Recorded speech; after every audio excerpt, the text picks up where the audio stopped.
കേന്ദ്രത്തിന്റെ തെറ്റായ നയസമീപനങ്ങളെ തുറന്നെതിർക്കുന്നതുകൊണ്ടാണ് സംസ്ഥാനത്തിനെ ഗൺ പോയിന്റിൽ നിർത്തി കേന്ദ്ര ഭരണാധികാരികൾ വിരട്ടാൻ ശ്രമിക്കുന്നതെന്ന് ധനമന്ത്രി കെ.എൻ. ബാലഗോപാൽ അഭിപ്രായപ്പെട്ടു.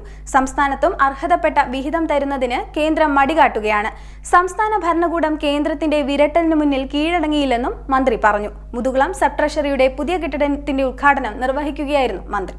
കേന്ദ്രത്തിന്റെ തെറ്റായ നയസമീപനങ്ങളെ തുറന്നെതിർക്കുന്നതുകൊണ്ടാണ് സംസ്ഥാനത്തിനെ ഗൺ പോയിന്റിൽ നിർത്തി കേന്ദ്ര ഭരണാധികാരികൾ വിരട്ടാൻ ശ്രമിക്കുന്നതെന്ന് ധനമന്ത്രി കെ.എൻ. ബാലഗോപാൽ അഭിപ്രായപ്പെട്ടു. ശമ്പളം കൂടുതൽ കിട്ടാൻ വേണ്ടി നിങ്ങൾ ഒരു സമരം ചെയ്തു, നോട്ടീസ് കൊടുത്തു, കേസും കൊടുത്തു. ഈ മാസത്തെ ശമ്പളം തരണമെങ്കിൽ നോട്ടീസ് പിൻവലിച്ചാലേ തരൂ എന്ന് പറയുന്ന പോലുള്ള സ്ഥിതിയായിപ്പോയി. ഗൺ പോയിന്റിൽ നിർത്തി മര്യാദയ്ക്ക് ഈ പരാതി പിൻവലിച്ചില്ലെങ്കിൽ ഈ മാസം അടുത്ത മാസവും പെൻഷനും ശമ്പളം പോലും മുടങ്ങുന്ന തരത്തിലേക്കാണ് കാര്യം ചെയ്തിരിക്കുന്നത്. പിന്നെങ്ങനെ ഞാനിങ്ങനെ നിന്ന് സമാധാനത്തോടെ സംസാരിക്കുന്നത് നിങ്ങൾ വിചാരിക്കും.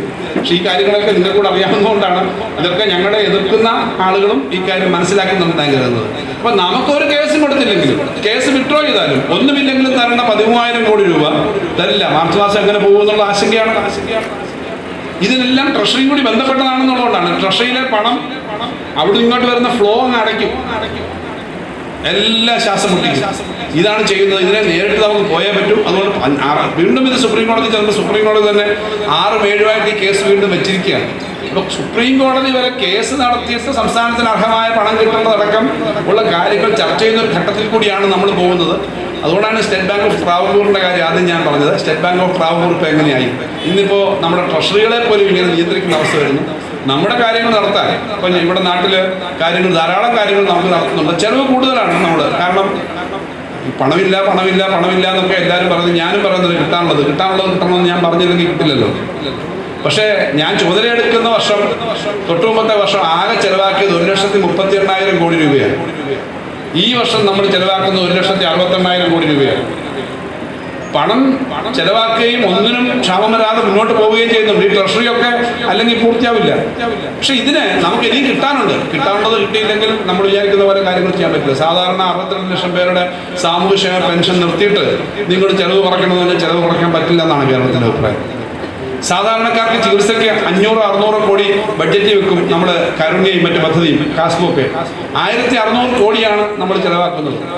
അത് വെട്ടിക്കുറയ്ക്കാൻ നമുക്ക് പറ്റില്ല. ഇനിയും കൂടുതൽ ഡിമാൻഡുണ്ട്. പക്ഷേ 3 ഇരട്ടി കൊടുക്കുന്നുണ്ട് നമ്മൾ. KSRTCക്ക് 1000 കോടിയാണ് ബഡ്ജറ്റ് വെക്കുന്നത്. ചെലവാക്കുന്നത് 2,300 കോടിയാണ്. ഓരോ മേഖലയിലും അങ്ങനെ ചെലവാക്കേണ്ടി വരും. ആ ചെലവാക്കുന്നത് നിർത്തിക്കൊണ്ട് നമുക്ക് മുന്നോട്ട് പോകാൻ പറ്റില്ല. നമ്മുടെ വരുമാനം വർദ്ധിക്കണം, സാമ്പത്തിക പ്രവർത്തനം വർദ്ധിക്കണം. സംസ്ഥാനത്തിന് അർഹതപ്പെട്ട വിഹിതം തരുന്നതിന് കേന്ദ്രം മടികാട്ടുകയാണ്.